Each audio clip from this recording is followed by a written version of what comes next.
And there, I saw what was water ski. Like, imagine not knowing what is someone really good at it doing it, and there, being in the boat and watch a girl like Amber entering the course. I was speechless. I was so impressed. Everything was so fast. She was stacked, and I was like, wow, okay, that's really impressive. That's a real sport. I love it. I love watching it. And yeah, that was, I can remember that.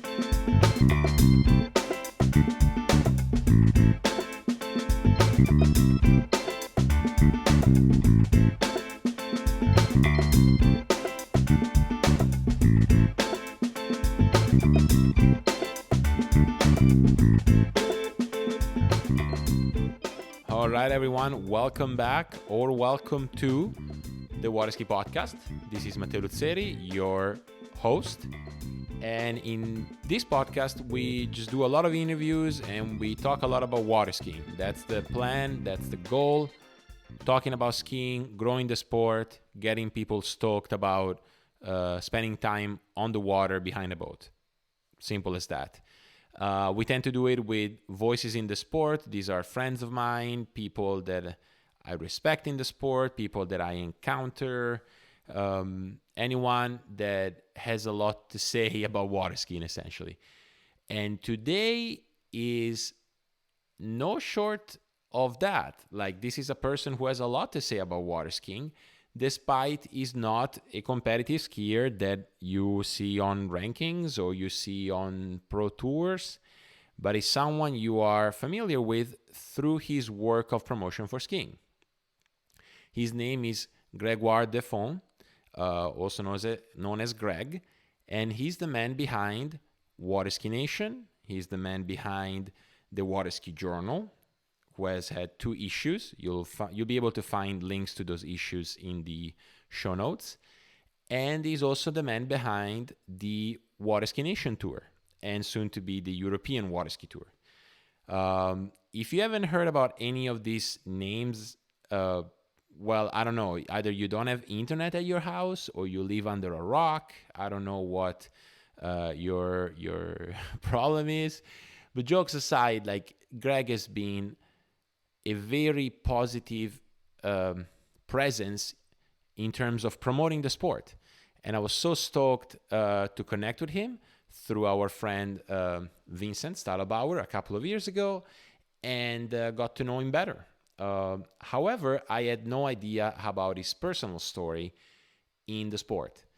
And so this first part of my interview with Greg is really about his journey, about how he wasn't really growing up skiing constantly, chasing buoys, learning trick runs and jumping on a ramp, but he actually was doing another sport.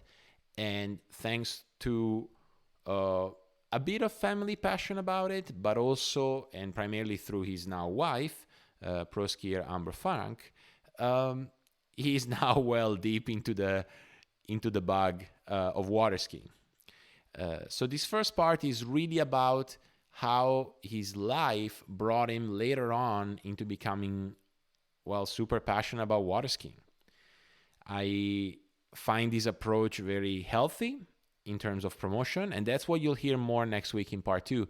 But for now, in pure Waterski podcast style, sit back, enjoy the story of Greg and his journey into discovering and falling in love with water skiing. Enjoy. Greg, welcome to the Waterski podcast, my friend. Thank you, Matteo. I'm so happy to be with you here. Like, I've been a huge fan of Waterski podcast since the beginning, so it was quite an honor when you asked me to be part of it. Wow, well, thank you. I do know that you've been a fan and a listener for a while, and I've been a fan of yours, as you know. Thank you. And so we'll definitely get there as of why I'm a fan of yours.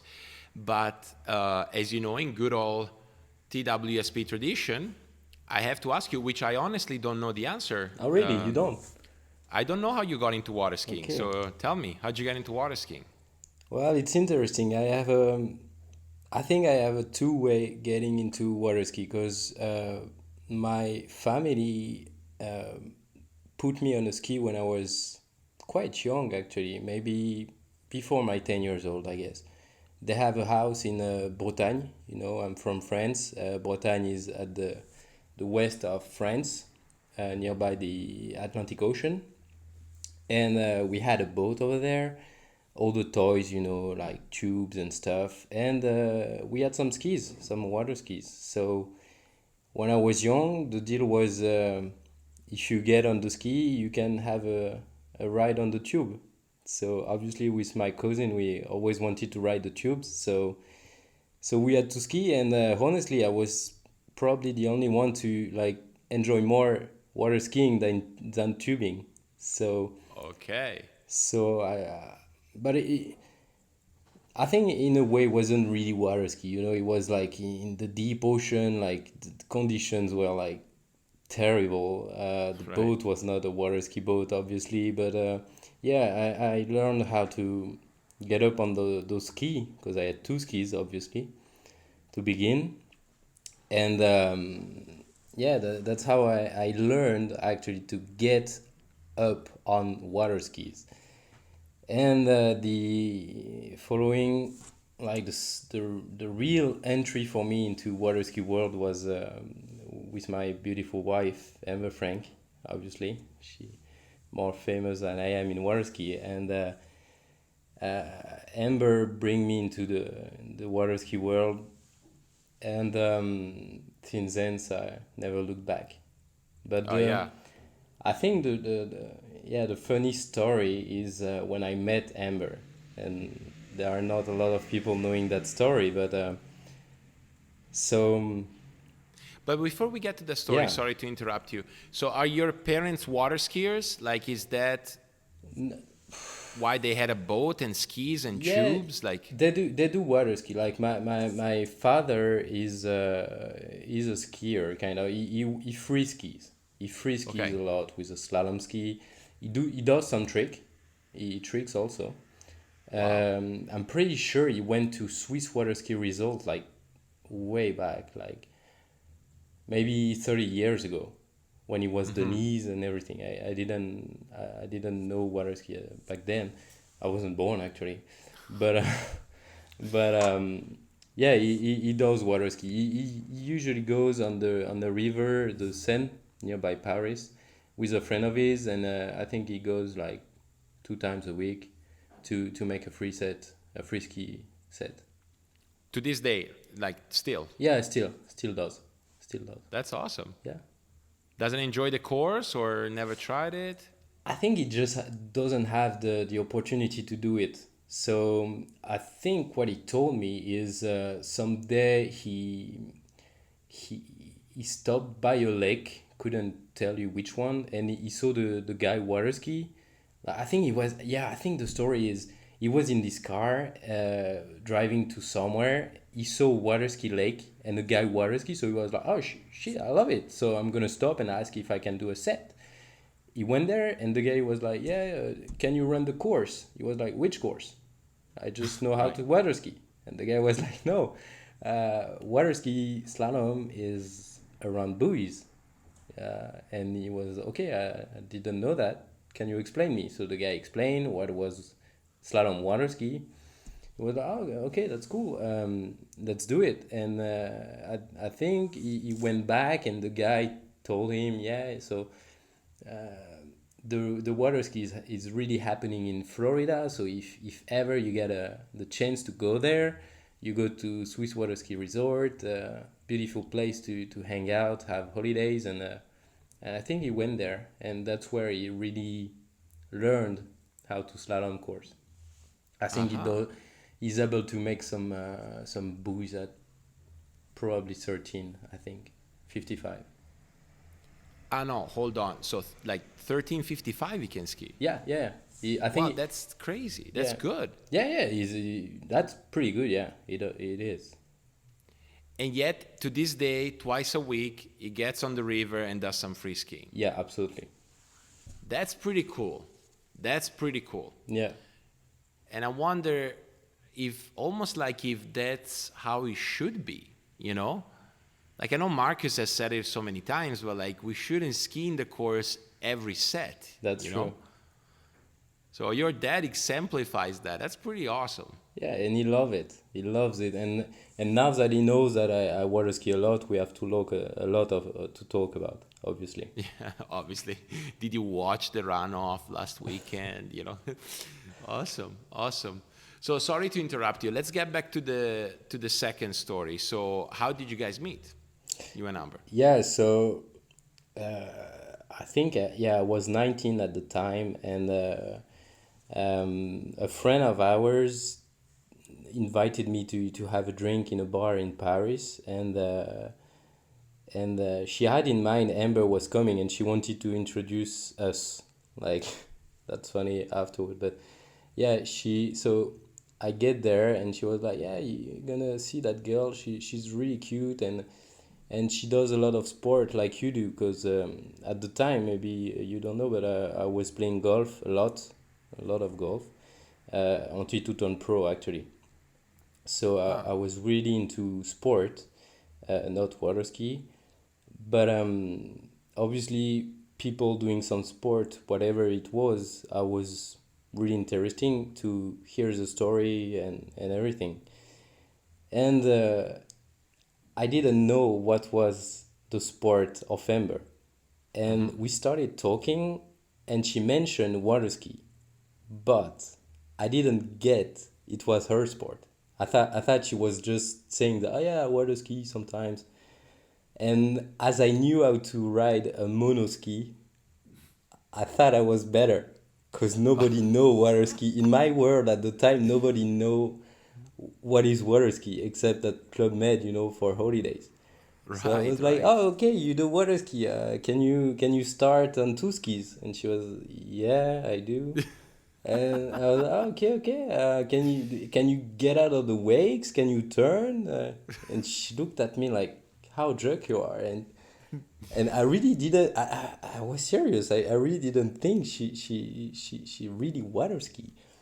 So at some point, I think my friend heard me, and she told me, "Greg, I think Amber is really good at water ski." And there I remember, oh shit, she's good at sport. Maybe it's her sport. And so I asked Amber, "How good are you at water ski?" And I think her answer was, "I just get back from Chile World Championships. I did second." And and there, at that point, I felt so stupid. Like, really, I knew I was a jerk. But she took it easily on me. But yeah, that was quite funny. And so the story is, we didn't see each other for 2 years afterward, but we kept in touch, so I was 19 when I met her, and I think at the time it was maybe 6 years I didn't ski. So 2 years afterward, we finally got in touch, and I always told her, "Yeah, I'd love to see you water ski. I'd love to come at the lake with you and see how you do, and hopefully have a set, and you tell me how to do and everything." And so when I was 21, I think it was in September, probably after the summer holidays, um, we finally got a time to go at her lake, Gravon.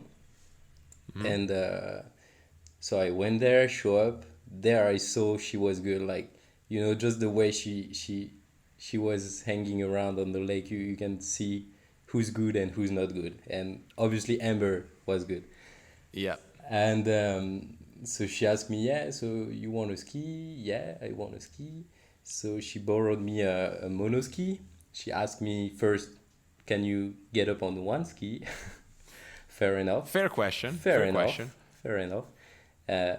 I felt I could, even though I didn't ski for, I think, 8 years at the time. And I was pretty happy to succeed on my first start, water Oh, start. first attempt First after attempt. 8 years? Yeah, Out. I did. That was my Wow. biggest thing. Like, I was in the water. I was like, don't fall, don't fall, don't fall. So cause you know, I don't know if you went to Gravon, but there are three lakes. There are two big lakes where all the beginners go, and there is one member lake, like the tournament lake, which is pretty tight. So Gilles Cambrai asked me a few times, "You sure you can ski? You sure you can ski?" And I was, "Yeah, yeah, yeah, sure I can ski." Okay, so we go on the tournament lake, and when I never saw a lake that tight actually, so I was like, "Okay, don't fall." And uh, And you succeeded. succeeded. Yeah, I succeeded. Was really happy with that, and I'm pretty sure uh, pretty sure I took my last pass slalom course, like all six buoys. But the speed was like maybe 43, something like that. Like In really, that set. yeah, yeah, yeah. I really wanted to impress her. Well, no, yeah, okay, clearly, because like after 8 years, barely knowing if you were gonna get out with one ski, and then you ran six buoys at 43. Honestly, I'm sure I ran it once. I don't know the speed. Maybe it was less than 43, It and doesn't matter. It maybe it doesn't was matter what the manual speed was. gear, like helping me like out of the pass all the time. Doesn't But matter. yeah, but Doesn't matter. I really was happy with that. I really was happy with that, and and actually I think she was a bit impressed that I could actually like get up on a ski. So I like mean, she must have seen, okay, this guy is no joke, you know. He really he really wants to ski, you know. yeah. And the Ah, funny thing is, so I had a set first, and afterward, obviously, I wanted to see her ski. So she wasn't really into it, but I was like, yeah, I'd really like to see you ski. So she went for a set. Okay, and there, I saw what was water ski. Like, yeah, imagine not knowing what is someone really good at it doing it, and there being in the boat and watch a girl like Amber entering the course. I was speechless. yeah, I was so impressed. Everything was so fast. She was stacked, and I was like, wow, okay, that's really impressive. That's a real sport. I love it. I love watching it. And yeah, that was, I can remember that. And yeah, yeah. funny thing yeah, not for her, but she had some trouble on her binding, and the binding broke on buoy number 5, and she took a huge crash, like huge, and she almost injured herself. And yeah, we can remember that, both of us. Yeah, but I think, isn't it cool? Like, I think there's a lot of people that will resonate with this story, especially when you say that you have that moment when you see that skiing is a sport, and then, you know, it's a crazy sport, like super cool to watch, very technical, very powerful, quick, you know, but also precise, you Yeah, know. absolutely. I think any skier, particularly any skier that has gotten into the sport, not in his or her teens, but like later on, will always remember that moment where they watched water skiing like at a high level for the first time, even more so from the boat, and really go, wow, okay, this is something I want to do, or this is something I can see myself being passionate about. Or yeah, that's funny, because for instance, I don't have a story like that. I don't know when I saw skiing it impressed me. I kind of was always around it, you know. Yeah, see what you mean. So I don't have that. Yeah, well, And so I was dropped into this like first time. So if you ask me how did I get into water ski, to me it's that day when I was in the boat watching Amber on her ski, and I was like speechless. yeah. I loved it. I loved what I saw, and I wanted to see again. Yeah. Yeah, no, that's cool. Yeah, that's a very well way to put it. Like, you might have water skied before, you might have done it a little bit, but you got into it that day. Exactly. And so what happened after that day? Like, did you have her number at least? Like, Yeah. were you able to get her number or? Yeah, so actually the funny thing after this day is I come back the next day and the day afterward and the day afterward, and I think I might have come 4 days in a row. And yeah, and on the weekend I had a golf tournament because I at the time golf was my thing. So I Yeah. didn't train the whole week at golf, which was not a big deal. Like I could show up after 5 days not playing on a tournament and doing okay. But there I was so sore of waterski. I couldn't. I remember I was in my kitchen. I couldn't take a plate from the drawer. How do you call The it? cabinet. Yeah, I couldn't. Like I couldn't get my. I was watching my hand, and it wouldn't move up. Like my whole body never felt that sore in my entire life. I could barely walk. I was feeling terrible, and the night before the tournament I was like, okay, this is gonna be interesting tomorrow when I have to swing the club. I did terrible on that day and on both days of the tournament.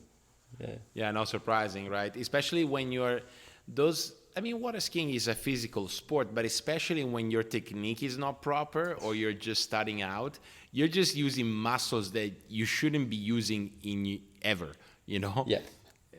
And you feel them the day after, don't you? I discovered some muscle in my body, that's for sure. Yeah. And yet you kept going back. I mean, let's face it, part of it was Amber, okay. But like, was it something like, for you personally, like something I want to get to the level, or I wish I could ski like that, or? No, not really, because at that day, my thing really was golf. I wanted to be a really good golfer, and everything in my life was turned toward being a good golf player. So I kind of saw water ski as a tool to get stronger that would help my golf afterward. And obviously I was enjoying being on the ski, watching Amber skiing. Even being on the lake was cool because playing golf it kind of the opposite in terms of training as of water ski, because water ski, like, let's face it, a ski set it's like 10 to 15 minutes, Yeah. and afterward maybe you wait an hour or two, you might have a second ski set and you're done for the day. Golf, man, I showed up on the golf, it was 8 in the morning, I was hitting balls till noon, had lunch, rest for an hour, and then from 2 to 8 I was hitting balls again. So Yeah. it was a good distraction to be on the lake and hang out and like rest more than I usually did, and enjoy my ski set and having an effort for like 15 minutes that was more than a month of playing golf. So that I really enjoyed it, but at the time, well, first I didn't have the time to ski a lot, nor the money, because obviously water ski is an expensive sport. So I really took it as an amusement. It was a really good recreation for me. I loved it, but I didn't want to push it. Obviously, I wanted to improve and hopefully take the course sometime and stuff like that. But I didn't see it as my sport. I was just Yeah. there and enjoying it, being around. So it took me a while, like, to get into it. Like, Yeah. Yeah, you started getting into it after that day where you saw Amber ski and managed not to embarrass yourself on the narrow lake. yeah, absolutely. But let's backtrack a little bit because I think this would be interesting. Like, sounds like golf was your deal. Like, was it something was. you started playing when you were young and Yeah, you competitive aspiration, it sounded like. Absolutely. I started playing golf when I was 10.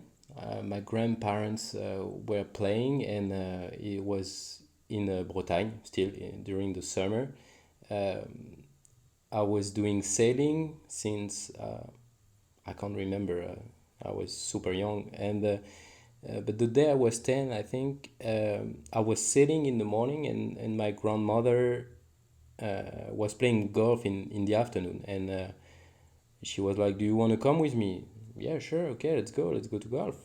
So for a few days, I just followed her, and afterward, she asked me, "Do you want to try?" Yeah, I want to try. Okay, so I got lessons, and there were other kids down there, and I started like wanted to go there every day just to hang out with the kids I was playing with, and I was hooked up like this pretty much. But I think it took me a few years to really get into it, because I was also playing tennis at the time. So when I went back home in September, and the school started, I was uh, dividing my sport time between tennis and golf on the weekends. And I think I was 13 when the teacher, the golf teacher, told me, "Greg, I put you in the team for the national team championship." And I was like, "What? Seriously?"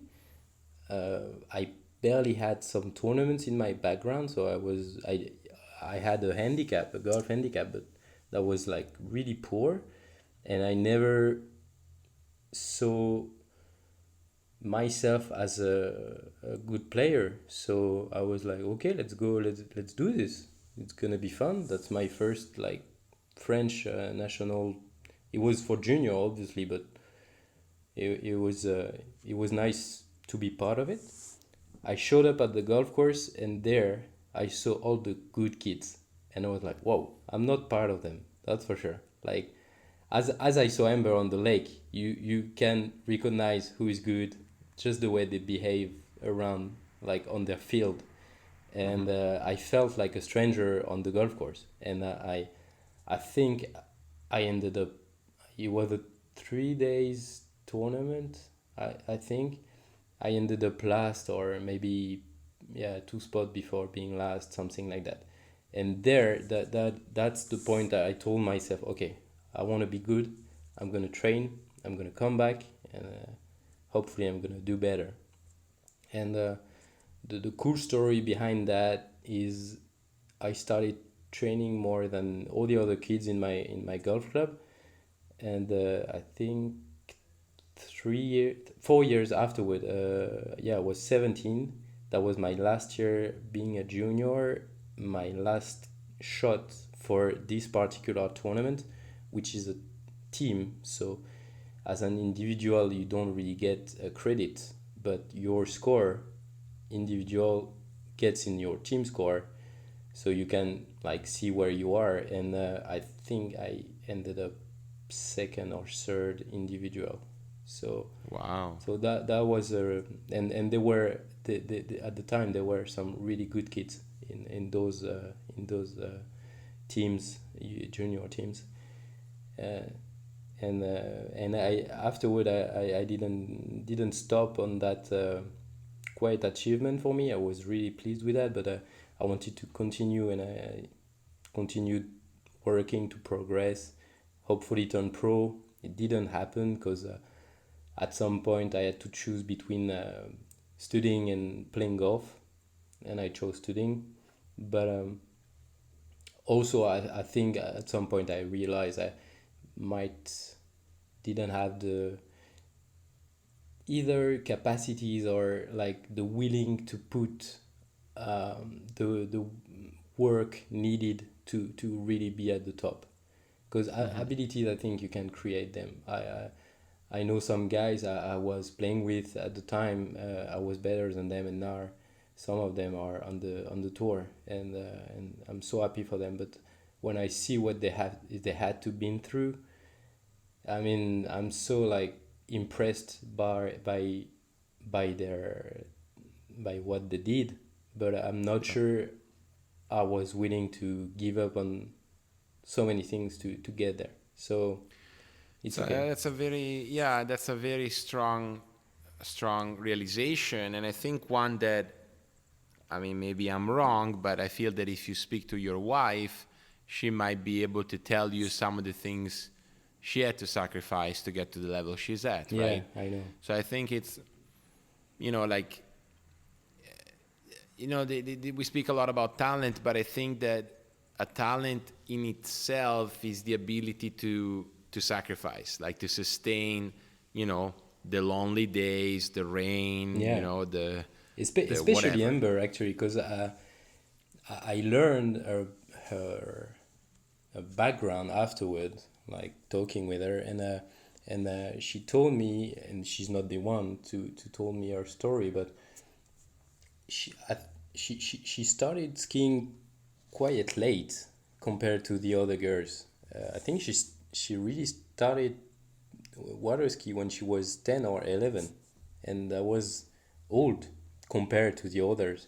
And I Yep. know she put like so much work into it, and she told me already like she had to sacrifice a lot, especially at the time. It's hard when you are with kids that are going to the mall on the weekend, going to cinema, like partying for birthdays and stuff, and on Monday morning everybody's talking about it, like how cool it was Saturday night, and you weren't part of it because you were on the lake at 7:30 a.m. like taking your three set in the cold weather, and going back home with your parents Sunday morning, same thing.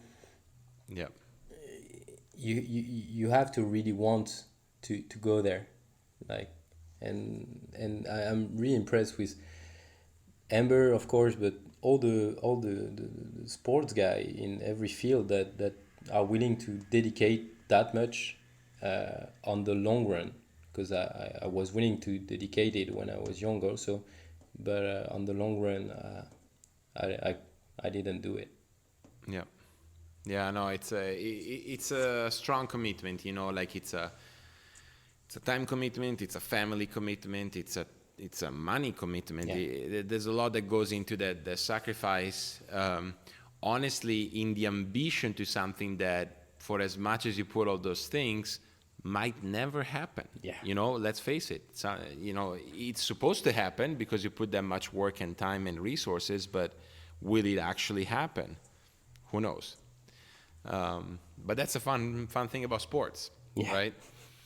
Um, Speaking about that, so you kind of answered already the question I had, which was when when did you transition out of golf? And it sounded like it was studying, right? So you said, okay, I'm gonna dedicate more to that.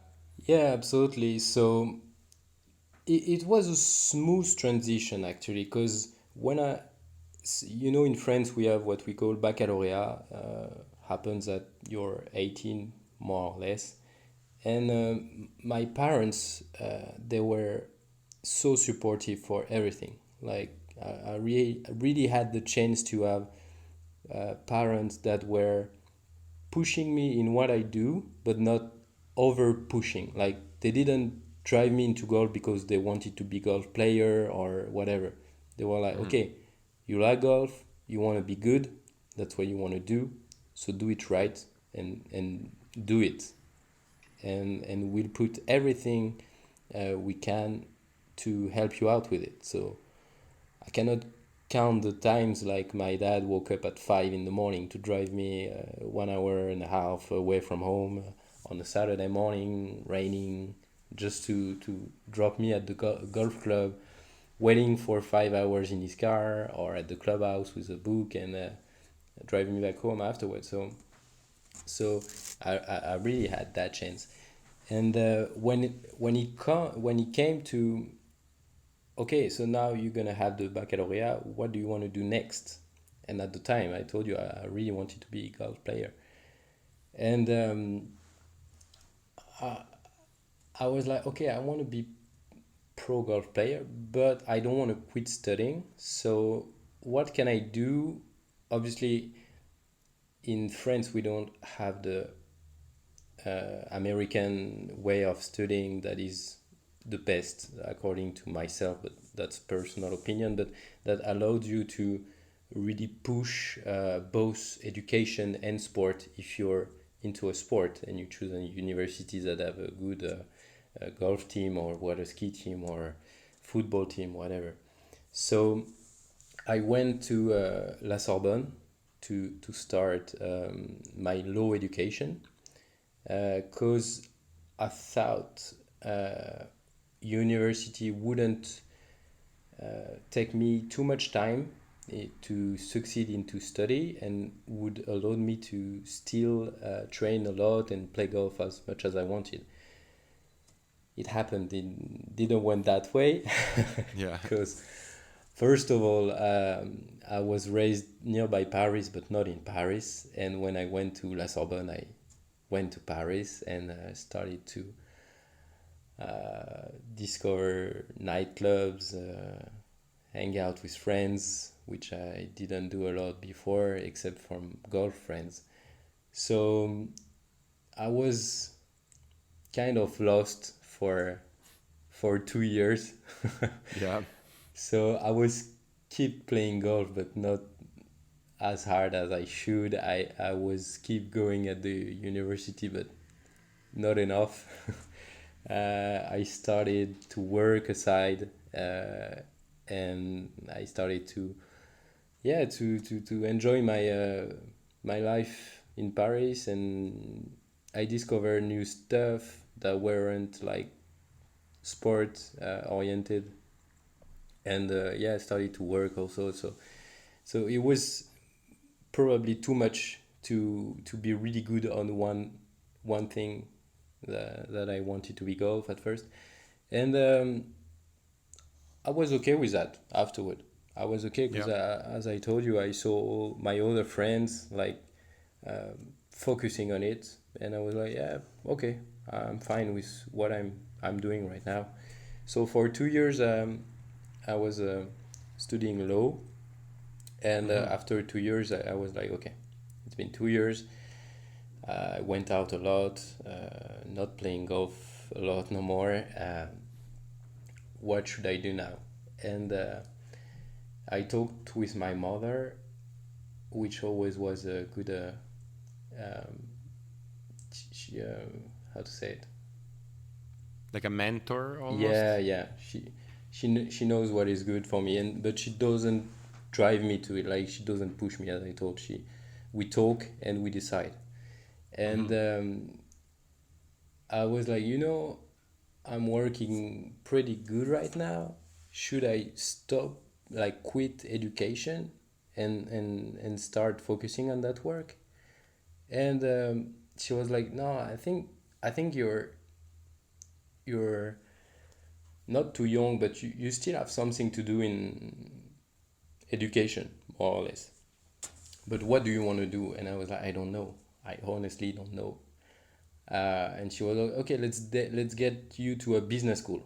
Therefore, you don't have to know exactly what you want to do, but you're gonna learn a lot of things, and hopefully at the end you know what to do, and you will have the tools to make it happen.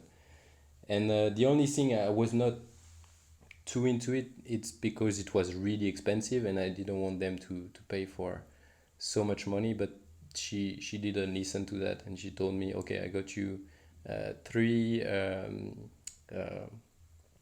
was some kind of test. I found three schools that are taking guys like you on test. It's you have to call them, and you will have an appointment. And so I was like, okay, if you're willing to pay for it, okay, I'll do it, and I'll do it right. And I started the business school the year after, in Paris. It's called ESG. And this was a new beginning for me, because there I really stopped all my like the work I was doing aside. I kind of push it like on the side. I was not playing golf at all at the time. I almost stopped. or I was playing for fun like once a week with some friends. And I really focused on being good at school because I knew like my parents were helping me out with it, and I didn't want to disappoint. And that's almost when I met Amber. So it got me like some kind of good like basics, like Yeah. So by the time you met Amber at that night out, right, where you thought like, oh wow, are you good at water skiing? Like, can you get out with two skis? Were you already in business no, school no, then? no, no, no, no. Okay, not yet. That was when I was in a low school. Ah, okay, got it. Bit of a different time in your life. Yes, pretty much. So narrowing down on the skiing, okay, so obviously I'm assuming you guys started dating and you might have gone a little bit more water skiing in. Did your passion that you had for succeeding in golf, and I'm assuming like now that, you felt like you didn't want to disappoint your parents, I'm assuming you wanted to be good at school as well in business. Yeah. Did that transition into water skiing? Like, did you start thinking, okay, I want to get good at this? Or it was still like something on the side? Like, It was. So first, I really wanted to be good at school, at business school, and I quickly I had some kind of targets because in those kind of business school, you're gonna go in a university abroad for a year, but depending on where you are in the rankings of your school, you can choose whether to go in the US, which was my target, obviously, or heading in, I don't know, somewhere else. you don't, oh yeah, somewhere else. And so I was like, okay, the top, I don't remember, maybe top 20 or top 25 got a spot in the US if you want it. So from the start, I wanted to be in the top 25, 30 kind of. And the beginning was pretty rough because I didn't have a mathematic education for 2 years. Obviously, law school, you just read books and write and stuff, but you don't do any calculation. So I was pretty bad with numbers at the time. So I really work more than the others, I guess, into those kind of microeconomics, statistics, stuff like that. I remember I started the year with a 3 out of 20. So in France, we have grades out of 20 points. I had 3 points, which is really okay. bad. Yeah, that's like, not it's good. like, I don't know, F minus, something like that. Right. And I ended up the year with 20 out of 20 all the time. And Wow. yeah, so that was my first like accomplishment. I was pretty pleased with that. And by the time we really had to focus on it to be high rank, and because we knew we had to choose which school at the end of the semester, the advisor told us, oh, we just had a new school entry in a partnership. It's UCSD in San Diego. And man, I always dreamt to go in California, like for all the reason, for watching all the, I don't know, Newport Beach, stuff like that. I was like, okay, New York is fine, but it's cold. I want to be nearby the ocean. I want to wake up the morning and go surfing and hopefully play golf. And so I was like, okay, so there is UCSD. How good do I have to be to go there? And there was only one spot. So yeah, it was only for the best of the school, pretty much. And plus you had to be the best of the school, and you had to have a really good grade on a TOEFL. It's an English test. Yeah. and the grade you had to have was above 90, which is pretty Pretty big. good. Yeah, It's pretty good. and so I figured out soon enough that I was okay with the ranking of the school, but the trouble was the TOEFL grade. So I had to Right. take it, I think, 2 or 3 times to finally had the accepted grade, and I got to go into UCSD, and that was the time I really got close with Amber. We were dating for, I think, more than a year at that point, and I was really focusing on having that spot in UCSD because I wanted either go there and being close to Amber because she was starting her her education in Florida Southern College in Lakeland. Obviously, being close when you know the United States geography is pretty funny.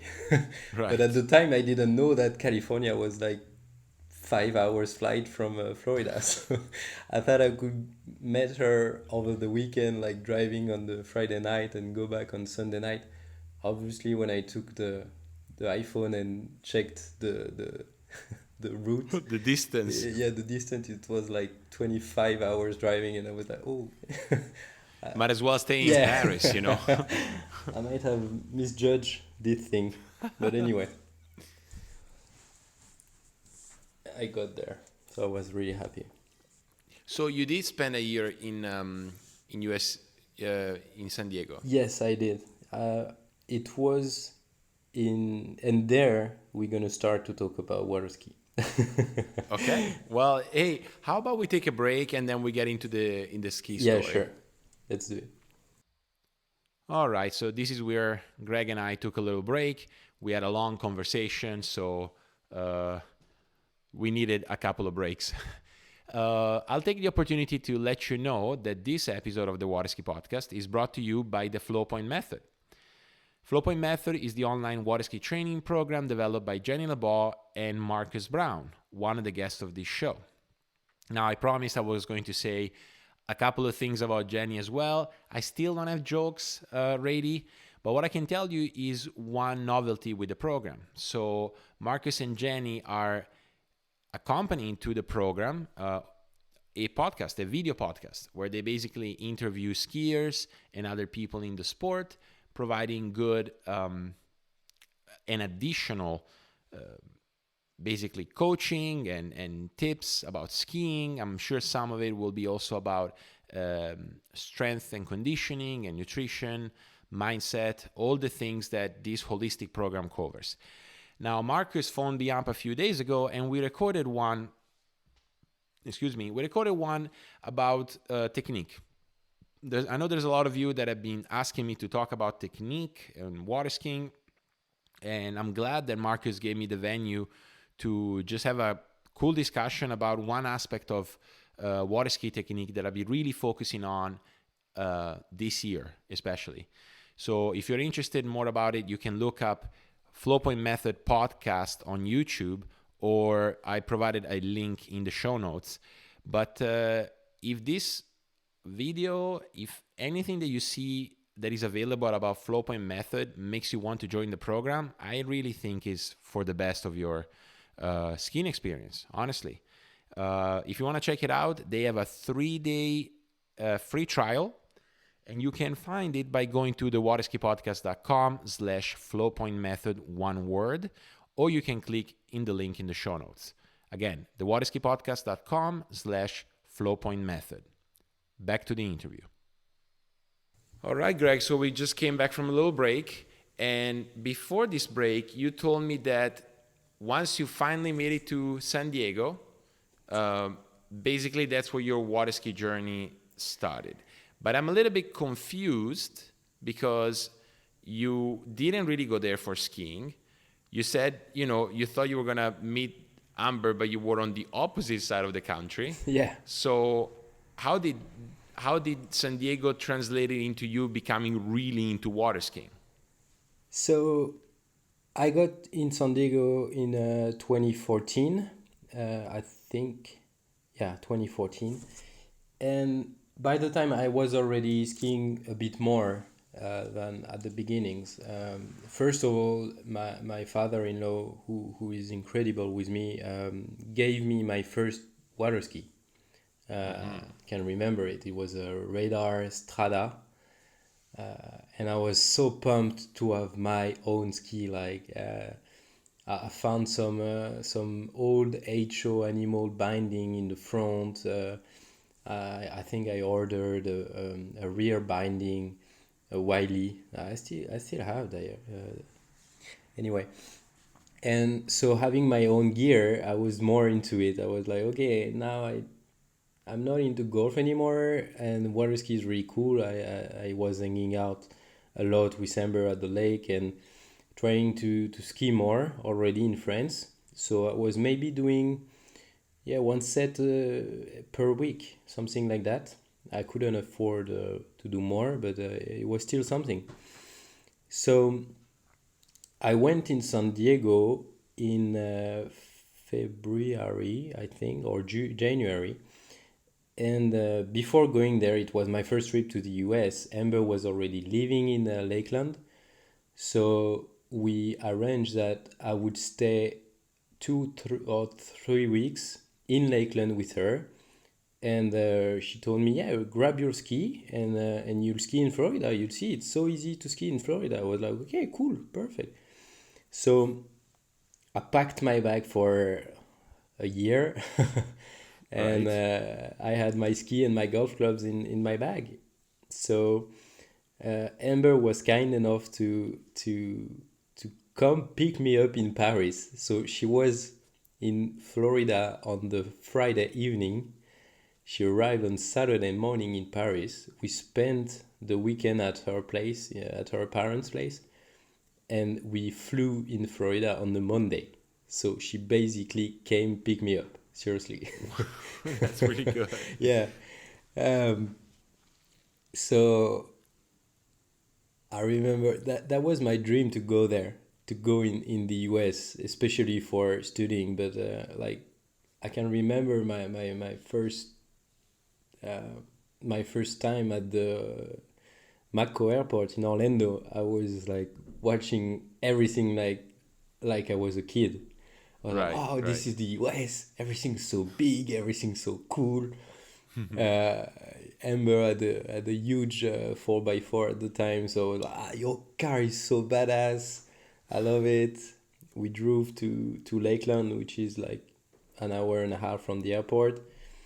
I was super tired, but I was like, oh, let's go to the grocery. I want to see the supermarket. Let's go do this. And she was like, hey, Greg, I'm super tired. Let's go to sleep, and tomorrow I'll make you a tour. Okay, okay. Yeah, especially because she flew back and forth in the span of 4 days. Yeah, especially. It's a pretty long trip. So, so the next day, she at the time she was living on the campus at Florida Southern, which is beautiful, by the way, around Lake Hollingsworth, for those who know Lakeland. I woke up there, I saw the lake, the school is amazing. So she gave me a tour of the university, and it was everything I expected and even more. I was like, wow, I wasn't wrong coming here. I really Right. wanted to see that. She introduced me to the water ski team, to Roger Scalco, who passed Yeah. away unfortunately, but super nice guy. And he told me, "Oh, you do you water ski also like Amber?" I was like, "Yeah, not really like Amber, but I do water ski. I have my ski. Okay, I'll give you some sets. No problem. You're gonna improve." And I was like, "Wow, every he's so nice. Everybody was so nice."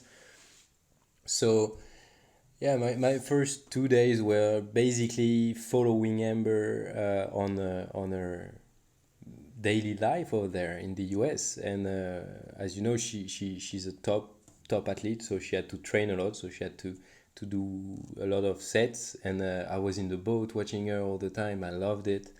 So it was either at the school or either at Marion and Scott Ellis' place down in Auburndale, which is not far from Lakeland. Yeah. So uh, maybe yeah, second day there, she said, okay, today we're gonna ski at Scott's and Marion. Okay, so she before at that time I didn't know anyone in water ski, like anyone. The only one I knew was Amber Frank, Gilles Cambrai, and that's it. Right. So before introducing me to all the people, she were like giving me the how do you say the background of everyone. Yep. So on the way to Marion, she was like, okay, so Marion is in the French team, French national team with me since that long. She has been champion in this. She won this. She can jump that far. She can trick that. She can run that many buoys. I was like, okay, that's a lot to process, but okay, I think I understand she's good. And what about Scott? So Scott is a legend. We call him the Rocket Man. He basically jumps like really far. I was like, okay, got it. So I got there at their place, and so basically the first water skiers I met in my entire life, except Amber, were Scott and Marion, and they are who they are. Yeah. So I was I probably am the most spoiled water skier on earth because Right. I got the chance to hang out with those guys from scratch, like from my beginnings. And so Marion, obviously she was French, I was French.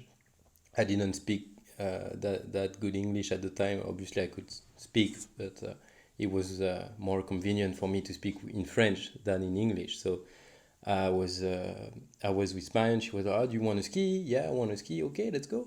So I ju- I jumped in the water. Scott on the wheel. Marion coaching me, and I was like, "Oh, yeah, that's normal." I Okay. realized afterward what like the chance I had really. After you see Scott jump 70 meters over, I'm like, okay, this guy is pulling me every day. That's pretty cool.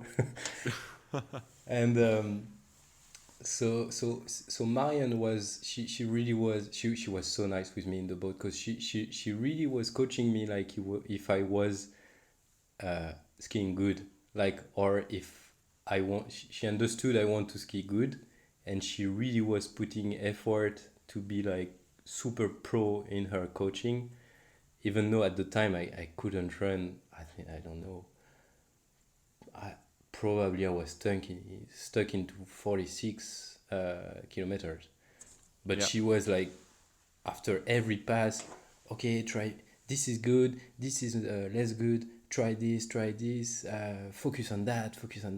I was like, wow, I love it. Okay, I'll do it. Yes, sir.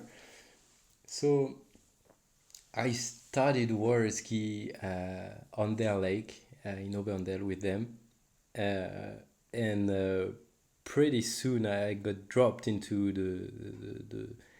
the other guys of water ski that are in Florida, and obviously it's a lot of good guys. Yeah. So I met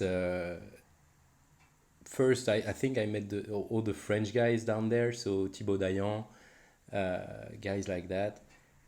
Thibaut, obviously one of the best skiers in the world overall.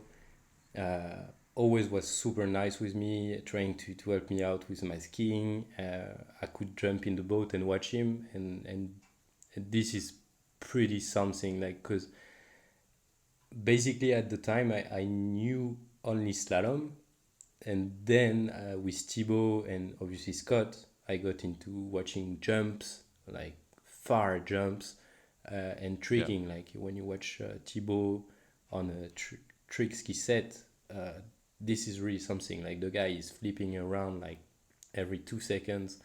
You don't even know what's happening down there, but the guy is still like boom, boom, boom, boom. Okay. Yeah, and it's funny that like even as a skier, Thibaut is the guy that flips around, boom, boom, Yeah. boom. You know, like so. Even if you're one of his competitors, that's like the best way to describe Thibaut's tricking. You know, he never stops. You know. He's always like that, and he's always like smiling and willing to do cool stuff other than skiing. he understood I was playing golf, so he was, oh, Greg, bring me to golf. I want to play golf with you. Teach me how to swing. And and the guy is good. Huh? The guy is good at sport because he swings the ball. I tell him what to do, and he does it. So that's mind blowing. Anyway, I understood why the guy was that good in water skis, because he can control his body as the way he wants, I guess. So that was my 2, 3, 4 first weeks down in the US. It was in Florida. I loved it. And then I had to go to San Diego, and I didn't check. Actually, I didn't know. To me, there were water ski lakes everywhere in the US.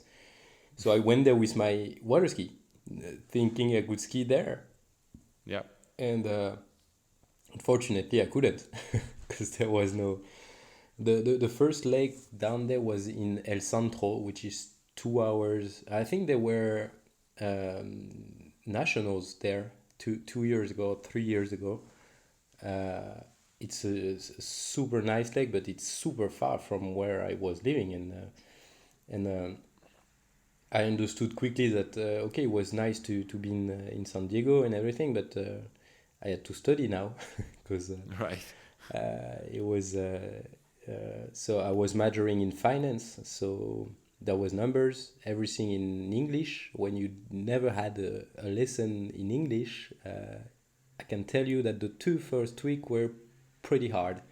Like I first can class, I imagine. remember 2 hours, 3 hours, the guy was talking. I didn't understand a thing of what he did, of what he said. So after a class of 3 hours, I had to take 6 hours to go back on that class in my books and try to understand what just happened. Right. Um, but I was so happy to be there that I didn't I got the move pretty quickly. I really understood how it worked down there. Like the mechanics of education in the US is different than France, but I understood it. I liked it the way it was made, and I could enjoy my time either at the university and either outside. So not water skiing because I didn't find the lake, but golfing because I had my golf clubs, and the US are so nice to play golf. And And San Diego is nice to play golf, man, right? Like, isn't there a lot of great places to play golf down you there? cannot believe, like, I was living 10 minutes away from Torrey Pines, which is one of the most famous golf course on earth for hosting the US Open on a regular basis. And let me, because I've been to San Diego once, and isn't that the place where it's actually free to play, or like it's a public course? Absolutely, it's a public course. So yeah, that's the funny thing. You go there, and if you're not resident, I think it's $500 to play the course. But if you're resident, it's $20. So the first time I went there, I talked to the guy, and I was willing to pay $500. Like, I was okay. That's Torrey Pines. That's, you don't have the chance every day to play there. So okay, Yeah. today that's my personal gift. Greg, you're gonna enjoy your day. It's gonna be expensive, but I don't care. I'm gonna play there. Right. And the guy asked me, "Hey, you're not from around. What are you doing here?" I'm studying UCSD nearby. Blah blah blah. Oh, so you're living here? I guess I can say yes, at least for this year. Oh, do you have the resident card? I don't think so. Yeah, but do you have a student card? Yes, I do. Okay, I make your resident card, so now you can play here for $20 and go there for $10 and go there for $12. And I was like, seriously? Like, can No I? way. Yeah, so I could play almost every day for really cheap fees on beautiful, because there is Torrey Pines, but there is also Balboa Park and a lot of really nice place down there that I could play for almost nothing. So didn't water ski, but enjoying my old passion for golf a lot. Did this spark a little bit of competitiveness in golf, or was it just like pure pleasure? No, obviously when I play golf, I want to be competitive, and so it's so different in the US, and I love that. And people are not afraid to come to you and tell you, "Oh, you're playing good. You're at the driving range hitting ball, and some guy just come across you. Hey, I love your swing. Nice shot." Doesn't happen Wow. in France. Like never. People look at each other like, "Ah." And one time, yeah, and more most of all, when you show up on a course and you say, and I was always by myself when I showed up at the course, and the guy, the caddy master, I don't know how to say, the starter, yeah, the starter, uh, tries always to put you with someone else if you're by yourself.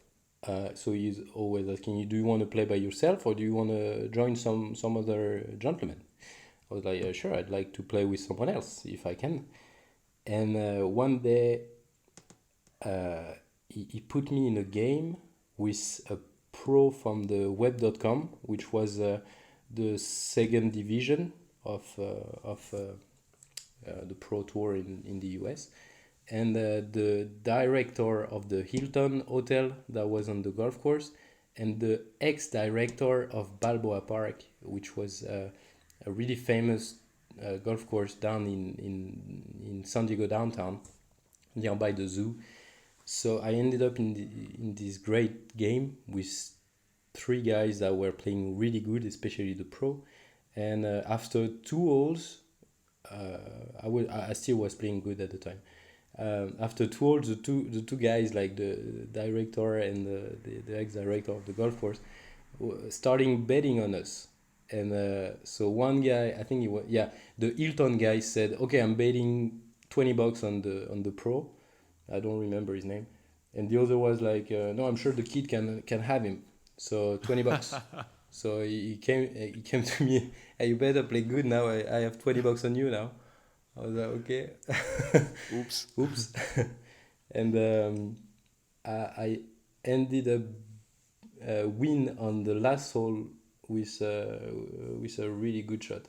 That was a super souvenir because so I won by one shot. I eagled the last hole, which is a par five. Took it in two shots, made the putt, win the stuff, and the guy from the Balboa Park was like, hey, man, thank you. It was so cool to play with you. Blah blah blah. I have a game in 2 days with some really good guys. Do you want to come over? And I was like, unfortunately, in 2 days I will be in Florida. He was like, you sure? Because I'm playing with Phil Mickelson, and maybe you don't know who Phil Mickelson is. I know who But Phil Mickelson is. yeah, you Yeah. know who Phil Mickelson is, and I'm like, no, seriously, you're gonna play with Phil Mickelson? And he was like, hey son, I was director of Balboa Park. There is, and I didn't know at the time, but I looked afterward. And on that particular golf course, every year there is an amateur tournament that is really like high ranking in the US. And the guy knew all the guys. He knew Tiger Woods, he knew Phil Mickelson, he knew everyone. Wow. And I really didn't believe him, but he told me, Phil is living like 20 minutes down the road over there.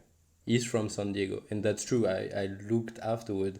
He's living in San Diego, and he was really offering me a shot to play with him, and I didn't took it because I was leaving for Florida. To go water ski. To do water ski, yeah. If I had to do it again, honestly, now I would delay my plane and go for that golf game. But anyway, that's how it But at the happened. time you didn't, and you went water ski. Yeah, And I was missing Amber a lot yeah. because it's Okay. been a lot that it was really at the end of my trip down in San Diego. This particular episode. Yeah. Yeah. So the trip to San Diego, like to the US, that's where your water ski bug sort of like became big, right? Yes, absolutely. So Actually, it was after that San Diego. It was after the San Diego episode because I went back to Florida with Amber for a few weeks before going back to France for holidays. And when I went back to Lakeland, we started. So I went water ski again, obviously at Marion and Scott, and we started to hang out on the weekends with the other guys, with Thibaut, Natasha, all those guys, and they were spending all their time at Swiss water ski resort, and I started to ski myself also at Swiss with Natasha and Thibaut, and I love that place. I really love Swiss. Like, the place is perfect to me. So I started go back onto water ski. Really love it, and watching Thibaut, Amber, Natasha skiing so good made me want to ski good also. Obviously, not at their level. I was too far from it, but I knew I had some under my foot and I could hopefully go better. So we went back to France. I skied casual at Gravon, and afterward we went back to Florida. And at this point, I started to go back and forth Florida, France to see Amber. So I was going into the US for only seeing Amber and water ski basically. And there is one day I remember it was sunlight at Swiss. I was in the boat with Thibaut and Vincent Stadelbauer, and this I think I skied first, so I was skiing obviously slow and long rope and everything. And afterward, Vincent went ski, and afterward Thibaut went ski, and I was watching around me, and I was like, man, that's the dream I'm living right now. Like, I'm hanging out with two friends. They're both like so talented into what they're doing. Like Thibaut on the ski, at the time he was skiing. At that particular day he was skiing. I think he did 4 at 10.2. So. Yeah. I mean, so solid score. Yeah, solid score. It's always good to see score like that. And even Vincent, he was already skiing really good. He was deep into 11. Not sure he took it at the time, but he was deep into 11, and he was like rocking that boat around. Like he can drive that like it was a golf cart. Like, well, everybody know Vincent driving skills, but it was so good just to be here with some friends on the lake doing some water ski, and I think on that day I thought to myself, okay, I love it. I really love it, and I pretty much fell into love with water ski that day, and wow. Wanted to go deeper and to continue to watch Amber train and go further into tournaments, and I started to go with her, watch her on tournaments, and I enjoyed every moment on and off the lake nearby. That's so cool, you know, like that's such a clear picture.